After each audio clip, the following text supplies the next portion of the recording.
નમસ્કાર મિત્રો, સ્વાગત છે આપનું અમારી આ યુટ્યુબ ચેનલમાં। મિત્રો, ગુજરાતમાં ડ્રાઇવિંગ માટે અને લર્નિંગ લાયસન્સ મેળવવા માટે તમારે આરટીઓ કે આઈટીઆઈનો ધક્કો ખાવાનો રહેશે નહીં। જી હા મિત્રો, રાજ્ય સરકાર ટૂંક સમયમાં એક ખાસ એપ્લિકેશન લોન્ચ કરી રહી છે, જેના આધારે લર્નિંગ લાયસન્સ તમે ઘરે બેઠા મેળવી શકશો। ખાસ કરીને મિત્રો 15 થી 17 વર્ષના જેઓ ટીનેજર્સ વાહન ચલાવવાનું શીખી રહ્યા છે અને શાળાએ જતા વિદ્યાર્થીઓ પણ હવે 2 વ્હીલર ચલાવવા લાગ્યા છે, જેના કારણે લર્નિંગ લાયસન્સ મેળવવા માટે ધસારો રહે છે।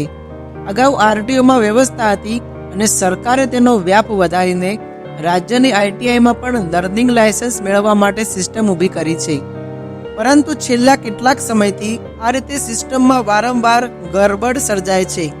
સરકારી ઓનલાઈન વ્યવસ્થામાં નેટવર્કની ખામીના કારણે અરજદારને તારીખ મળ્યા પછી પણ 2 થી 3 વખત ધક્કા થાય છે, જેના કારણે લર્નિંગ લાયસન્સ મેળવવાની પ્રક્રિયા પણ ખૂબ જ લેન્ધી બની ગઈ છે અને તેમાં ભ્રષ્ટાચાર પણ જોવા મળી રહ્યો છે। હાલમાં કોઈ પણ વ્યક્તિએ લર્નિંગ લાયસન્સ મેળવવા માટે તેના જરૂરી આધાર કાર્ડ અને પુરાવા રજૂ કરી અને તેને લગતી જે ફી હોય તે ભરી અને લાયસન્સ માટેની તારીખ મેળવી શકે છે, જેમાં તેઓએ ઓનલાઈન સિસ્ટમમાં કોમ્પ્યુટર આધારિત ટેસ્ટમાં 15 માંથી 9 પ્રશ્નોના સાચા જવાબ આપવા પડે છે અને તે મોટા ભાગે ટ્રાફિક સેન્સ અંગેના હોય છે।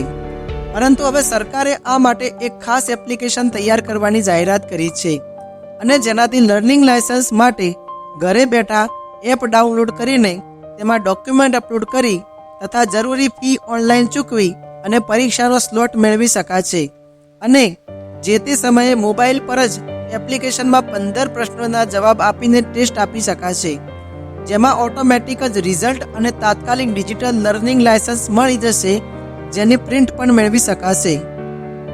સરકાર હાલ પરિવહન વેબસાઇટ માટે આ પ્રક્રિયા કરે છે, પરંતુ તે મોબાઈલ એપ્લિકેશન મારફત કરવા માટે તૈયારી કરી રહી છે, જેના કારણે આરટીઓમાં કે આઈટીઆઈમાં જવા આવવાનો સમય બચશે।